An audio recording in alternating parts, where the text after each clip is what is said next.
Your lines are live. Hey everybody, thank you for joining us today on this Bellator NYC conference call.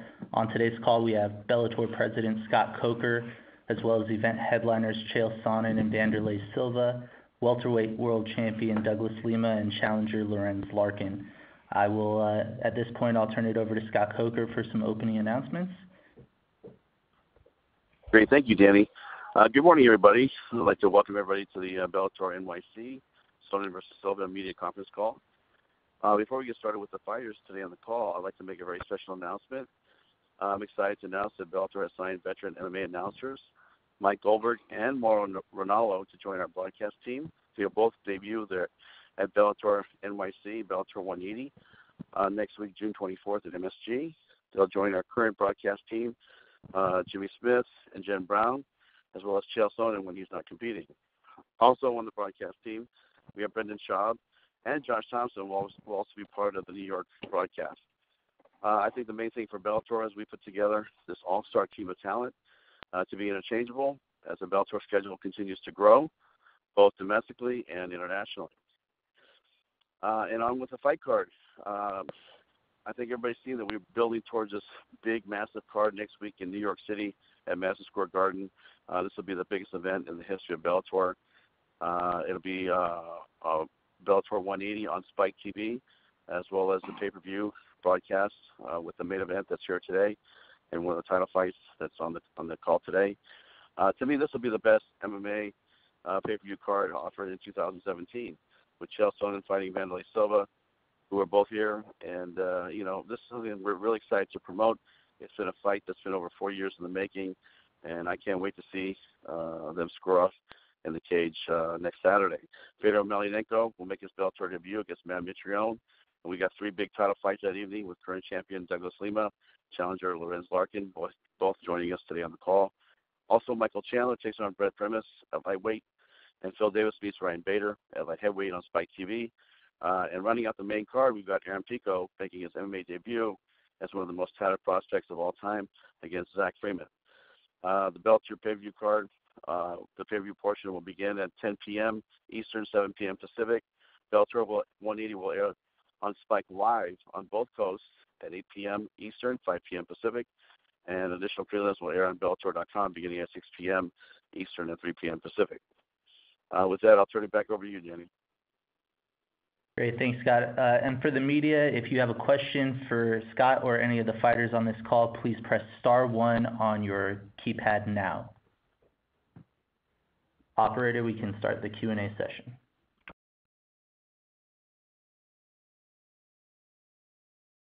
Your first question comes from the line of Bob Carson from Carson's Corner podcast. Your line is live.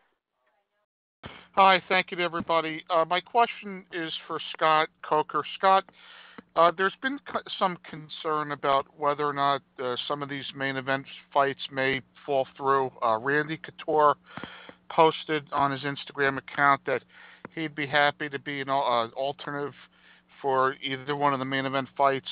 Is there any concern on your part that any of these fights could fall through? And do you guys have contingency plans in case any fight falls through? We always, like to have a contingency plan, which we do have for this event. But I feel really confident. I mean, we're only 10 days away. I think, what Randy's referring to is, in this sport, whether it's us or any other league, these injuries happen or, this happens. There's just things that happen. So, I can understand why Randy would say that. And, but, we feel really good about our 2 big fights coming up. And we feel that they're going to deliver in a big way next Saturday at Madison Square Garden. And secondly, congratulations on the signing of Mike Goldberg and Mauro Ranallo. I mean, that's absolutely huge. Can you tell us how long or how often these 2 will be commentating for Bellator?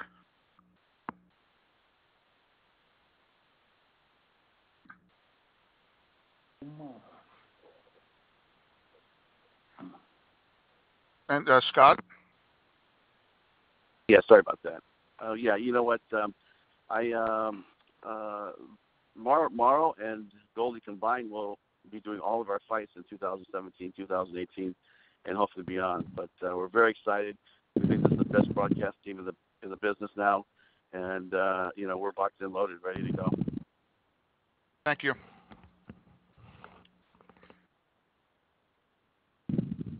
Your next question comes from the line of Mark Raimondi from MMAfighting.com. Your line is live. Hey guys, just first for Scott, just wanted to also ask about Goldberg and Ronaldo being on board. I guess Sean Grande announced yesterday that he would no longer be on the team. How quickly did this all come together with Mike and Morrow, and was Sean in the loop at first, and then he could no longer kind of be on the team? How did that all work? It was quite a long process in talking with Goldie and Morrow. We've been talking to him for a while too, and when it came down to it was, Sean approached us about our fall schedule coming up, and with basketball and the Celtics being a big part of his life and part of his business, he didn't feel he could do some of the stuff that that we wanted to do internationally, and so we started talking to other guys, and it just kind of worked out, and Sean's been great, but we think Morrow and Goldie will be great too. So I think like I said earlier, we've got a great 1-2 punch with our play-by-play guy now, and this all happened within the last couple of weeks. So this adds kind of for Scott again. This kind of adds even more cachet to the big Bellator card at MSG. You put on a lot of big fights and big events in your day as a promoter. Where does this one rank? Is this at the top? Do you think? Yeah, this is at the top. I mean, and I appreciate the kind words, because I think we have done some great work, in the past, whether it was Strikeforce or with Bellator. But this one being at the Garden with this big fight card, being on pay-per-view, it just the fighters involved, it's just an unbelievable matchups. I think that we have something for everybody. We have the young prospect coming up that everybody wants to take a look at, fighting a guy that's got an 8-2 record. So he's not going to be some kind of gimme fight. I think it's going to be a tough fight for Aaron. And we got the Legends fights, we got the title fights. So as far as being in the biggest media center in the world, having the greatest fights in the world, and being on pay-per-view and on Spike TV, I think we're going to have a great event next Saturday night. Just one last thing for you, Scott. The New York Commission said this week that there will be out-of-competition drug testing pre-fight for both Chael and Wanderlei. They also said that it will be a third-party agency doing the testing, and that the fighters will be paying for that. Is that accurate to your knowledge? Yes, and I believe it's already happened, but I think that's something you probably want to reach out to them and get more information. We just hate to put words in their mouths, but both fighters have been tested recently for out-of-competition testing. And are those tests expected, the results expected back before the fight? Yes, of course. Those test results will be back. I want to say any day now. Okay, thanks, Scott. And then just one for Chael. Hey, Chael. Hello. Hey. Last week there was supposed to be a press conference in L.A. with you and Wanderlei. He was not able to get on the plane and come out to L.A. Was there some concern for you that it's 2 weeks before the fight and he wasn't able to come to the States for a promotional thing? Yeah, a little bit. I mean, he's 0 for 2. There's only one trip left, which is the fight. I trust that he'll make it, but I can't deny that he didn't come. I was on my way to the airport. I had my bag packed. I was literally in the car and hit a U-turn. So, yeah, man, I think there's some obligation when you're on top of the bill, but it is a long trip. It is a long trip for a press conference to have to sit there and be treated like a fool. So I understood that part of it too. Thank you, guys. Next question comes from the line of Steve Joan, MMA Mania. Your line is live. Thank you, operator. I'd like to start with Chael. After a multi-year build going all the way back to the Ultimate Fighter Brazil Season 3, how satisfying is it that this fight's finally taking place in a little under 2 weeks? Man, it's the only fight I've wanted for the longest time, and it doesn't just go back those 4 years. That's when I finally had a signed contract to compete with Wanderlei. But I've been wanting to fight Wanderlei since he was in Pride. I've been wanting to fight Wanderlei before, while I was still fighting down at the dog park in front of my mom and dad and aunt and uncle, and nobody else was there. And I'm watching this guy on TV. I've just always wanted to fight Wanderlei Silva. I've been poking my finger in his chest before anybody else did. Wanderlei went through a very long period of his career where he was the scariest guy out there. Nobody ever called out Wanderlei. I was calling him out back then. I was calling him out back when it was unfashionable. So yeah, to finally get the match, man, it's the only match that I want. I love to participate in this sport, and I'll go out and compete with anybody. But they're not always ones you want to. Sometimes they're just the match that you have in front of you. I want to fight Wanderlei. Fair enough. And to Wanderlei on that same question, he said there's nobody he wants to fight more than you. So how are you feeling now that you finally get to fight him after all this time? First thing I want to say thanks to Scott to make this fight happen, because after what this guy is doing for me here in Brazil, I wanted to beat him so bad. And I don't know why. No, he do a lot of bad things behind the scenes over here in the program, and I can't give for him what he deserves. But man, in 10 days, count 9, 8, Silva gonna catch you, motherfucker. All right. Well, thank you both, gentlemen. I'll let the next caller get on. Next question comes from the line of Steven Morocco, MMA Junkie. Your line is live. Hey, Wanderlei. I just wanted to follow up on an earlier question. How is your health right now? It said we were told this past week that you didn't make because you weren't feeling good. How is your health right now, and do you think you're going to be fine by the time fight time arrives? The truth. I no go to the press conference because I don't want to do what Cyborg do with that girl can talk shit about her. No, when I saw Chael, man, I don't know what's gonna happen. No, I'm professional, but these guys crossed the line with me and play with the wrong guy. So it had nothing to do with your health? No, little bit. But man, for me, when I saw Chael in the same room, it's better we have security because something's gonna happen. Okay. And then to follow up on something that Scott said earlier, have you been drug tested at this point, and did you pay for it, or are you going to pay for it? You can repeat for me? Yeah. Scott said that he believed you might have been drug tested. Both you and Chael might have been drug tested by the commission. I wanted to see if that was the case, if that was true. 100%. So you've been drug tested? Yeah. Okay. Why did you train in Brazil for this fight rather than the U.S.? Because Brazil is my country. I love my country, and I'm back to living here because I have some problems with you guys, and after this, I'm back to my house. Do you just generally feel more comfortable training in Brazil than at your gym in Las Vegas? No, yeah, because I moved. I'm back to Brazil because here I have my family. I have a really good team over here, and here is better for me. Come. Gotcha. How long did it take you to recover from the surgeries that you had after your accident? I'm 200%. Supposed to be I'm gonna fight in December, but December is too early. But right now, like I trained for this fight for 8 months, and I'm really ready to make a really good show for my fans. And do you have any intention in fighting in Japan after this fight? Now I make one fight each time. I have some guy to beat right now. After this guy, we're gonna check what's gonna happen. Gotcha. Thank you. Thank you. The next question comes from the line of Dylan Bowker, Liberty Multimedia. Your line is live. All right, thank you. My first question is for Chael Sonnen. Now, you spoke to the competitive meritocracy aspect of this matchup, but as a guy who's a huge fan of pro wrestling psychology, from a narrative aspect, how important is getting some closure in this feud with Wanderlei?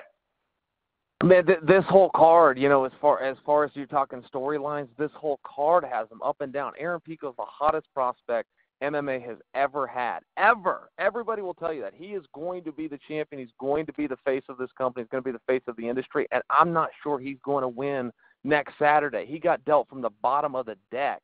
He's taken a guy with 10 fights in Zach Freeman, and the part of the story that hasn't been told, he's fighting Zach Freeman because Zach Freeman's the only guy willing to fight him. You've got the title fights. You got to understand, no promoter in the world would bring in the boys from Vegas and give them a chance against their champs right out of the gate. It doesn't get done that way. Nobody would have the balls to do it, or vice versa. Coker's not only doing it, he's doing it twice in the same night. Douglas Lima is taking on Larkin in Larkin's debut, and Bader's stepping in there with Phil Davis in his debut, and that's a rematch that Bader upset him the first time. So you get two of those, and then you get the best heavyweight of this time in Matt Mitrione, my opinion, versus the best heavyweight of all time, my opinion, in Fedor Emelianenko. It is such a crazy night of fights, and it's 2 for 1. If you buy a ticket to the show, you get 2 shows. You get Bellator 180, and then you get Bellator NYC. And that part, as far as storylines and telling all the stuff, man, there's not even enough time. There was so much drama and so much action on this card. I mean, we got all the way down to new announcers I didn't even know about until 10 minutes ago. It makes it a hard spot for me to focus because I am such a fan, and I can't get around it. My career will end the same way as it started, which is as a fan. And when you got to be in the back and you still got to walk out and compete when you're trying to take in a whole night of great shows, man, there's some obstacles there. And you were saying before that you're not entirely positive Wanderlei is going to show up. Randy Couture, your former longtime Team Quest partner, has voiced a desire to step into the fold if anyone should drop out. So what would your thoughts be on that matchup? I know you're a guy who takes on all challenges, but what are your thoughts if that were to materialize? I'll tell you straight up, I have never beaten Randy Couture, never in one single go in practice, whether it was MMA or it was wrestling. I have never beaten him, but he will tell you that there has never been a day I wasn't willing to try. Awesome. And my last question here is just for Scott Coker. I'm noticing a lot of interesting entertainment additions, airing the pay-per-view in select theaters, Brendan Schaub co-hosting a hype show and all that. So is this kind of the plan going ahead to sort of expand in this certain direction, like airing in pay-per-views and doing certain things to differentiate your product like that? Well, we said all along that, we are going to be in the pay-per-view business when it makes sense and the fights are built up to where we feel that we could put a fight card together that's worthy. And, next Saturday is our first launch, or my first launch with the company into it. But also, this product will be aired in 163 countries around the world. I think we just gained another 20 outlets this week. And Viacom Distribution, like this distribution, is doing a great deal, doing great deals around the world.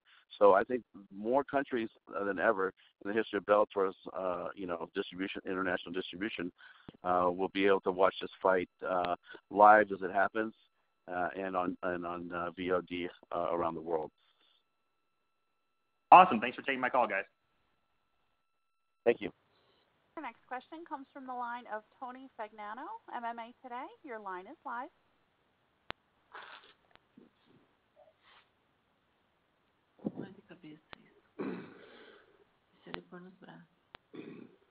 Mr. Fagnano, your line is live. You may ask your question. Hi, my first question is for Scott. Scott Coker? Yeah, go ahead. What's the question? So there's been some changes to the Spike TV portion of the card. Obviously Ryan Bader and King Mo fell through, but you turned that into a title fight with Phil Davis, and then Kerry Melendez recently fell off the card, and you added Heather Hardy. Do you feel the card overall is a strong sell leading into the pay-per-view portion? Yeah, absolutely. Otherwise, we wouldn't have put it together. I mean, Phil and Bader have been trying to lock horns, for a couple of years now, and we're excited to put that fight together. That was a fight that we were going to put on in the future, but when King Mo got hurt, we said, hey, you know what? Let's just put our best foot forward and put that fight card on, and don't forget James Gallagher will also be on that card, against Machida. So from top to bottom, we think we have a great night of fights.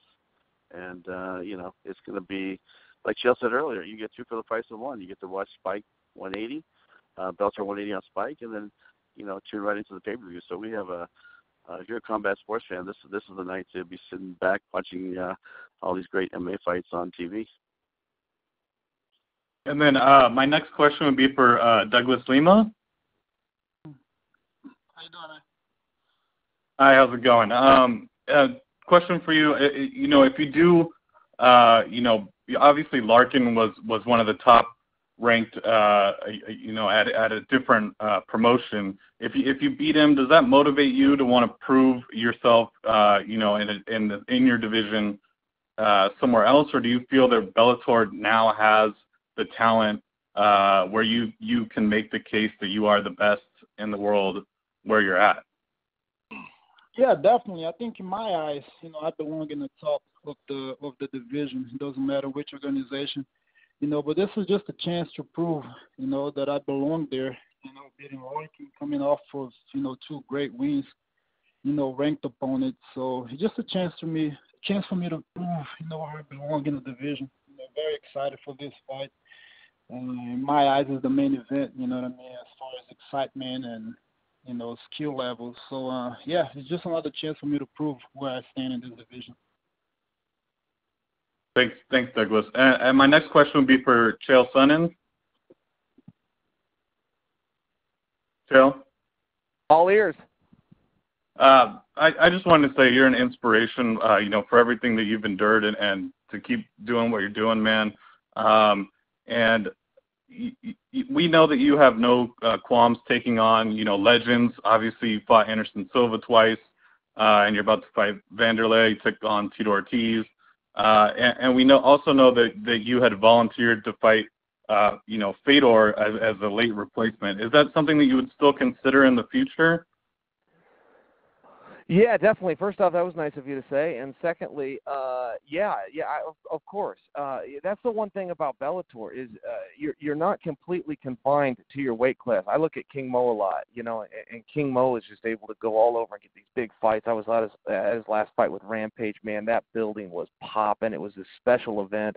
And, if you just strictly went by weight classes, we couldn't have seen that match, let alone and then also seeing a rematch. I love that kind of stuff. And back when I started the sport, we didn't even have weigh-ins. I had my first fight in 1997. I never got on a scale.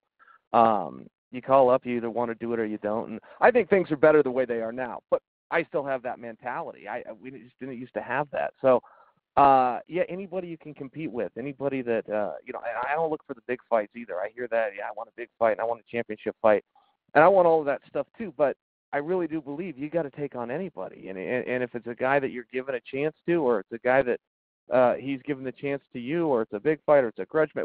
If you want to compete, go out and compete. I really think that. So, as far as the Fedor thing, and I went, his opponent had fallen through. I'm licensed, he's licensed. I'm there, he's there. I thought it made sense. So, anybody they've got, man, let's go out and compete, do the best we can, and move on. All right. Thank you so much for all your time. Your next question comes from the line of Jack Encarnacchio from the Boston Herald. Your line is live. Thank you. First question is for Wanderlei. Wanderlei, you've talked about how if they put you next to Chael Sonnen, you might attack him because of how mad he makes you.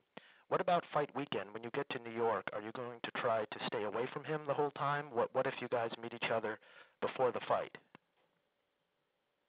Yeah, I'm professional, and I hope I saw him just inside the cage.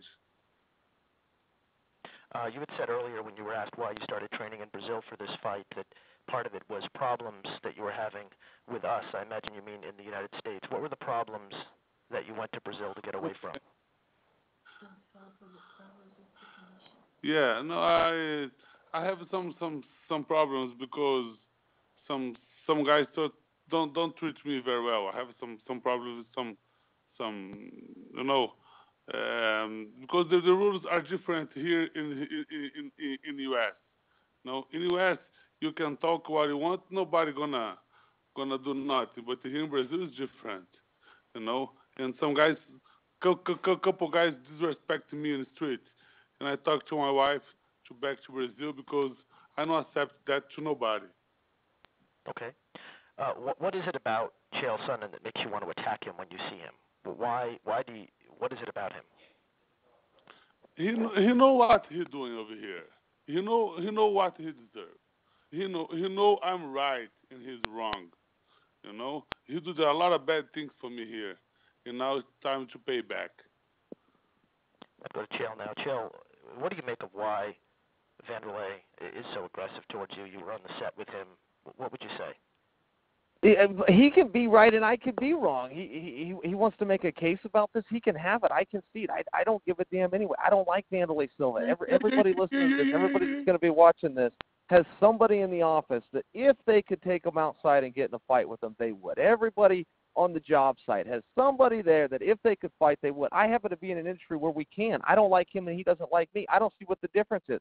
A moment ago, he was giving me a countdown from 10, 9, 8. I imagine he was going to get to 0. He got to 8 and stopped, which was good, which was a little further than I thought that he would get.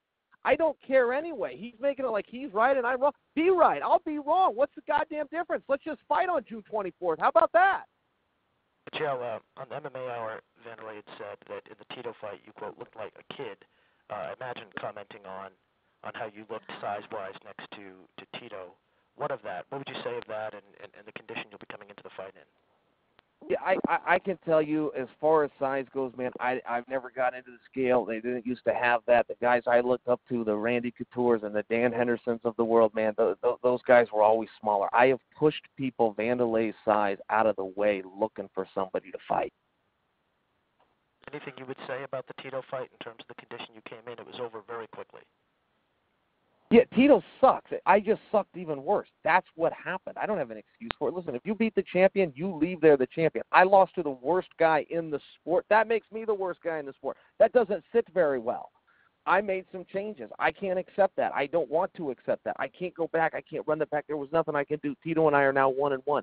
That's not a good fit. Nobody loses to Tito Ortiz. The guy's so bad, he quit the sport 1 second after the fight. I understand what happened. I wouldn't try to run that back and act like it didn't. It did. I've made some changes. I'm here to fight. I've had bad days before, and I've turned them into good days. That's the way that it goes. The term fighter became corrupted somewhere over my lifetime. The word fighter used to mean you get up when the chips are down. You push forward when you're hurt and you don't feel like it, when your heart's out there, when you're not feeling good and when it's not easy. That's what a fighter does, and that's what it used to mean. Somewhere over time, that term's become corrupted, and I know people that understand aggression. They know how to attack somebody that doesn't know how to attack back. That's not fighting. I'm a fighter. I get up when I don't feel like it. I don't cry in my beer. The world's a big place, and I don't get stuck in the cracks. And on June 24th at 7 p.m., 10 in the East, and only on pay-per-view, Chael Sonnen Promotions, in conjunction with Bellator MMA, are going to bring you the grudge match of a lifetime. And I will leave you with one final thought. Wanderlei Silva, you attacked me. That happened.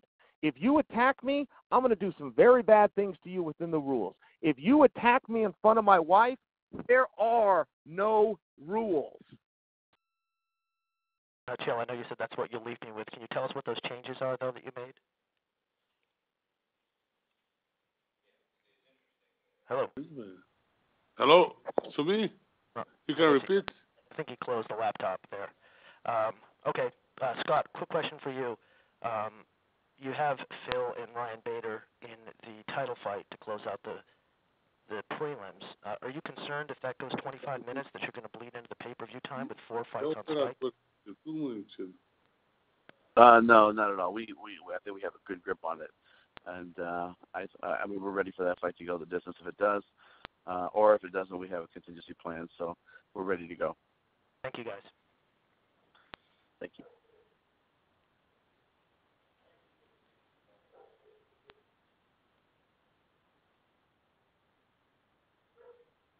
Question comes from the line of Ty O'Keefe from Fight Network. Your line is live. Hi guys. First of all, thanks a lot for taking the time to talk to us today. My first question is for Scott Coker. Obviously this is going to be the biggest card in the history of the entire promotion. You guys have put everything behind this. Is there any concern at all that there's going to be some sort of a letdown post June 24th?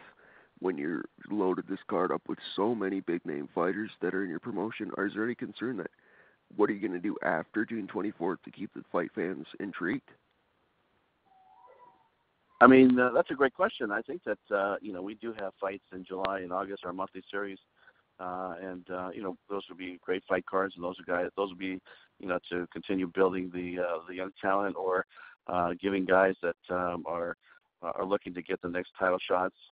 But we go into our September and our November and fall schedule. We have, we just have another set of great fights matched up and ready to go. And the 10 poles, and you guys know the 10 poles, we try to stack them as big as we can, and that will continue.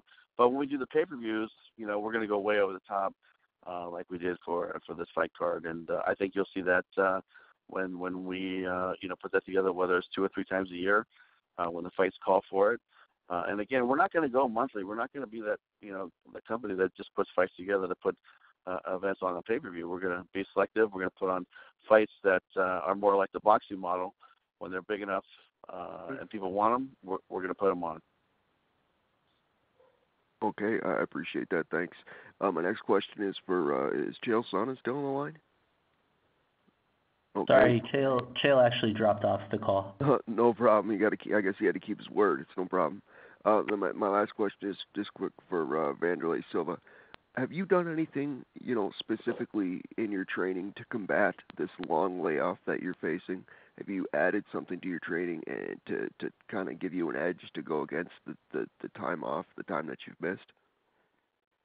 No, I make the complete training. I train everything like what I do before, and I'm feel really, really good. Like man, for me, like I was restart my career again, and I'm so glad to Coker give me the opportunity to fight in the biggest card in all history on this industry, because this event on 24 gonna be the biggest event ever, and I will gonna give the best show for my fans.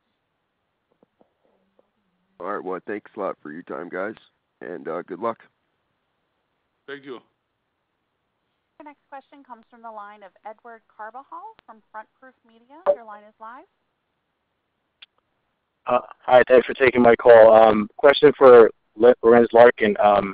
I just wanted to get if you could comment on how you're feeling this far out before the event. At the initial press conference, you were really excited. You were taking pictures of the belt. So I just if you'd comment on how you feel about fighting for the title in a new promotion in an arena like Madison Square Garden.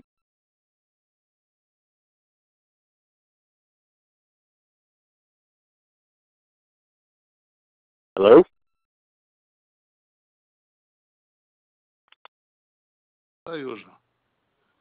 Hey, we're trying to get Lorenz back right now. Oh. Sorry, seems he dropped the call. Do you have a question for Douglas Lima? Yeah, actually, I was actually wondering how Douglas felt fighting usually guys coming from another promotion. What was your initial reaction as far as hearing the announcement of fighting someone at the caliber Larkin is, and how are you feeling this far out before the fight, defending your title against someone like Larkin? I love it, man. I love, that Scott is bringing all these guys, over, and, I welcome him with pleasure. As soon as he signed, I was excited. I was very excited, and that's the fight that I wanted, a ranked, guy coming off 2 good wins, and I'm just loving it, man. I'm feeling really good right now, with 10 days out from the fight. The weight's good. The camp has been fantastic. I'm feeling healthier than ever, so, man, no excuse. I'm just ready to perform right now. I'm ready to throw down, and I can't wait for the 24th, Can anybody hear me? Cool. Thanks. Hey, Lorenz is back in the room if you'd like to repeat your question for him. Oh, sure. Thank you. Lorenz, I was just asking if how your confidence is right now this far out before the fight, and how do you feel about fighting for a title in a new promotion and in an arena like Madison Square Garden? Can you hear me? Yes. Oh, okay. No, man. I feel great, man. There's nothing that I'm really looking back at this camp and being like, that didn't go well. For me, everything is just kind of like a complete 180. How things were going and how things were to where it's at now. And I feel great, man. There's nothing I'm looking back on that I'm like, everything is great. I can't ask for a better camp. I can't ask for a better opponent. I can't ask for a better venue. I can't ask for a better promotion. You know what I mean? Right now, I'm on cloud 9. Sounds good. Thank you.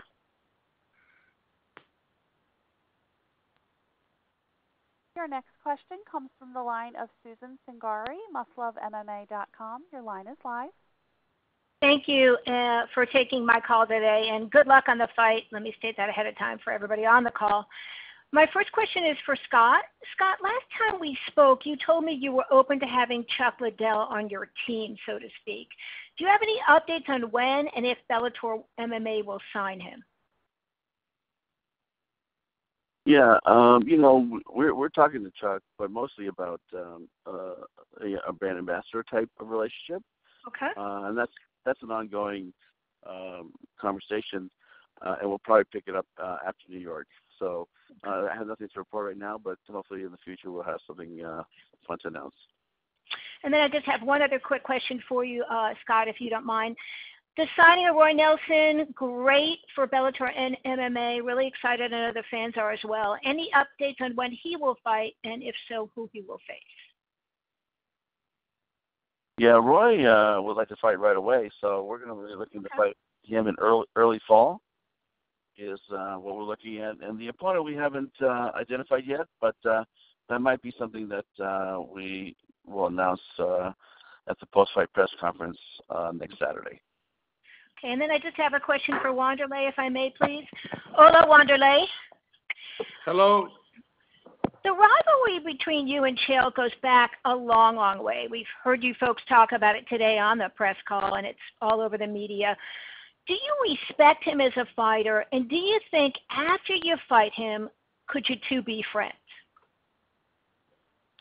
The truth, I don't know, but we have some people we like, we have some people we don't like. And here, a kind of guy I don't have to have a relation, no, not the kind of guy I'm going to invite to come to my house, Okay. I don't know. All right. I don't know. Okay. All right. Boa sorte. Thank you. Your next question comes from the line of Alexander Lee from The Score. Your line is live. Hey guys, just a couple of questions. First one's for Lorenz. I want to ask, you came from the UFC, and it's pretty, the welterweight title picture there is pretty complicated with guys like trying to get super fights and move up in weight and stuff like that. Was part of the reason of wanting to leave there that you saw a clearer path? Obviously maybe not knowing you'd get a title shot right away, but that you had a clearer path to maybe fighting, for a promotional belt? No, not at all. And this is the thing is, once when, I made this deal with Bellator, there's no talks of a title shot. We weren't even talking about an opponent yet. You know what I mean? The whole basis of that was just getting a deal done. So I had no idea that, I was going to be fighting for a belt, and that was, I guess it's in every fighter's intention, down the line, but, that was nothing that was brought to me, like an enticement or something like that. That we weren't even talking about opponent yet, or maybe even when I would even think about be fighting. So no, that has nothing to do with it. When it really boils down to is, my big thing is a respect factor and somebody knowing my value. And that wasn't happening in the last promotion I was with. So. Okay, right. So I guess the rest of it just fell into place. Okay, thanks, Lorenz. And I have a question for Wanderlei Silva as well. Wanderlei, I know you said this is like a fresh start, but if you have a huge win over Chael, is there any thought that you would retire and go out on like a big moment, go out on a high note? No. I have a good victory. I want to fight against Rampage. I want to fight against Quinton Jackson. Okay, great. That answers my question. Okay, thanks, guys. Everyone stay healthy and have a great time at Madison Square Garden. Thank you. Your next question comes from the line of Steven Morocco, MMA Junkie. Your line is live. Hey, Scott. I just wanted to clarify something real quick that I'm not sure was covered. I've been seeing it on my Twitter feed and wanted to clarify. both Morrow and Mike are play-by-play guys. So who's doing what role? And is Jimmy in the broadcast booth? Is it like a 3-man team, a 2-man team? Can we get some specifics? Yeah, I could just give you some rough. I don't have all the details because this, like I said, just went down, the last couple of weeks, and but I do know that for this fight coming up next Saturday at the Garden, everybody will be there. All the play-by-play and color guys, and Jen Brown and Brendan Schaub and Josh Thompson. Everybody will be there, and I think that Scott Fishman, our senior executive producer of production, he's making some calls on who's going to do what, but it hasn't trickled down to me yet, so I'll let you know. But after this fight, because this was a fight that was our biggest one in history, so we want everybody there. And then from there on, we'll probably be rotating them, based on everybody's availability. I see. So to be determined for the actual team on pay-per-view. Yes, that's correct. Okay, gotcha. All right, well, that's it for me. Thank you. Your next question comes from the line of Jack Encarnacio from the Boston Herald. Your line is live. Thank you very much. Just one more for Scott on the same topic of the commentary. Scott, do you think that there's a chance that people flipping through, say, Spike on that night will hear Goldberg on the call and think it's a UFC show? And if so, do you care about that? I'll tell you, we worked a deal out with Gold because we felt that he was an amazing talent, and he has been the voice of MMA for a long time. But how he and Jimmy and how he and Morrow and Jen Brown and Brendan Schaub, how they all interact, it's going to have a different fan experience than what you're used to. But we're very happy to have him on board. We're proud of our announcing team. I think it's the best announcing team in MMA right now. Do you expect to have the same team on the pay-per-view that you will on Spike, or will there be different people in different positions for those different broadcasts? Yeah, unfortunately, I don't have an answer for that right now. That's something that we're still working out, but we should have something shortly. And again, and the reason why we don't is that this literally was signed, days ago, and it all just kind of worked out organically. And I think that everybody wants to to be on the card, but we're gonna figure that out, and that's really a Spike TV production call, and I'll have that information shortly.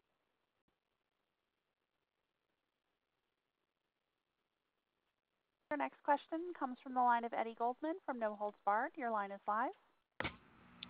Thank you very much. Hello, everyone.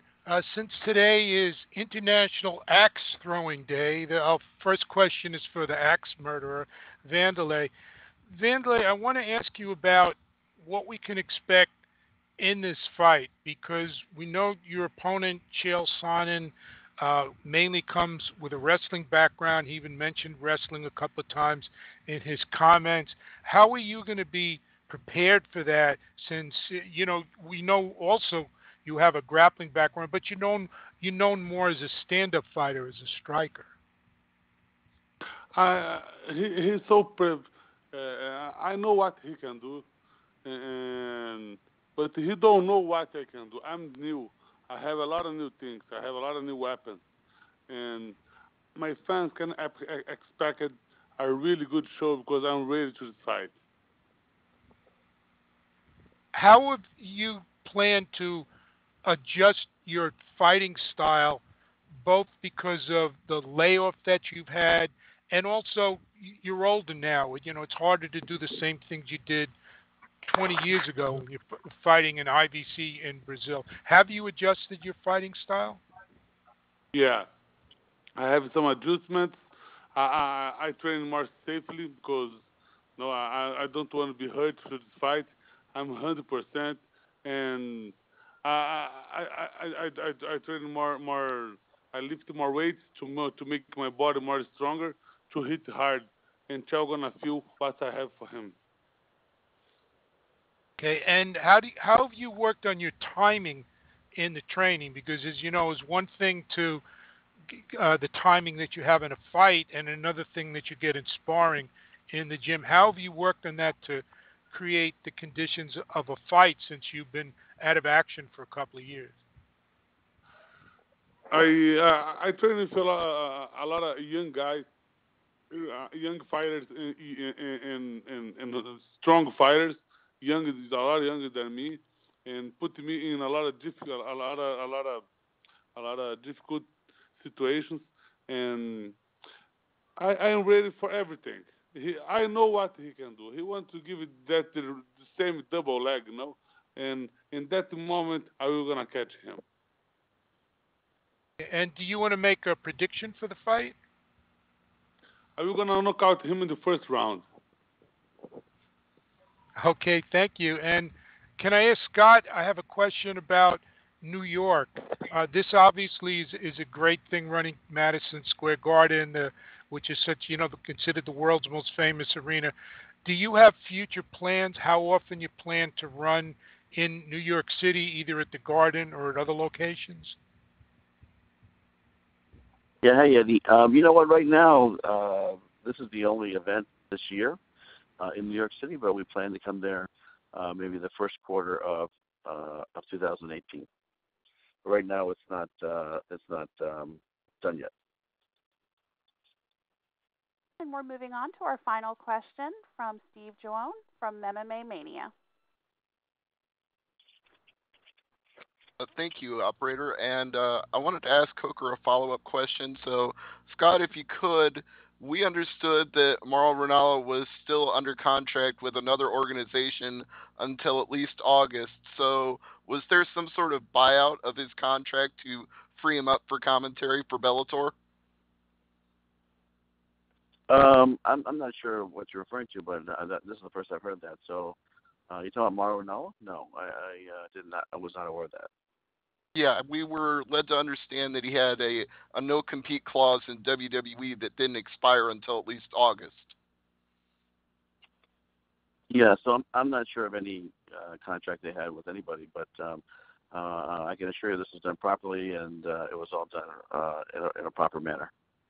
Okay. And one final question before we wrap up. I want to ask Lorenz Larkin, with so many people that are concentrating on Sonnen versus Silva, are you feeling a little overshadowed right now, and does that give you even more motivation going into the fight with Lima? Not at all, man. Not at all. I almost like it better because at the end of the day, everybody's going to see what happens, and they're going to see just the pure craziness of this fight, and it doesn't have to be all out there like that, and everybody will see, come night of the fight, which fight on the card really stood out. So, I'm just patiently waiting. All right, very good. Thank you, gentlemen. Thanks, everybody. And before we wrap this call, just another quick announcement. This Friday at 11 a.m. Pacific time, we have another conference call with Matt Mitrione, Fedor Emelianenko, as well as lightweight world champion Michael Chandler, challenger Brent Primus, and Bellator 180 headliners, light heavyweight world champ Phil Davis, and challenger Ryan Bader. So again, that will take place this Friday at 11 a.m. Pacific, and just keep a lookout for your emails for some dial-in information. Appreciate your time, and thank you for joining us today. Have a great day. Bye-bye. This concludes today's teleconference. You may now disconnect your lines.